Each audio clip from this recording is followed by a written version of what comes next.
मी रवींद्र वर्ग 9 वर्ष विद्यार्थी असून आज तुम्हाला शिक्षणाचे महत्त्व या विषयावर अभ्यास करतो. आपल्याला एक वाक्य नेहमी ऐकायला मिळतो की मुलं शिकणार तर व्यक्ती शिकतो, परंतु एक मुलगी शिकली तर संपूर्ण कुटुंब शिकतो. हे वाक्य स्त्री शिक्षणाचे खरे मत सांगतं.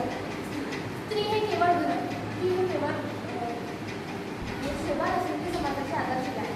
जर या आदर्शाला मजबूत करायचे असेल तर तिला शिक्षणाच्या मार्गाने शिक्षण बनवलं पाहिजे.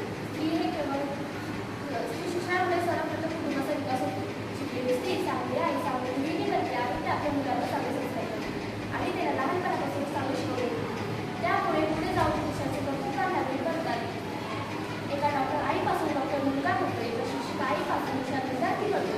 म्हणून म्हणतात की मुलीचे शिक्षण म्हणजे दोन कुटुंबाचा विकास, दुसरे म्हणजे समाजाचा विकास. जेव्हा स्त्रिया शिकतात तेव्हा त्या स्वावलंबी होतात आणि त्यांना स्वतःच्या पायावर उभा राहता येतो. स्त्री शिक्षणामुळे अंधश्रद्धा, हुंडा, बाल्य अशा वाईट प्रथा कमी होतात.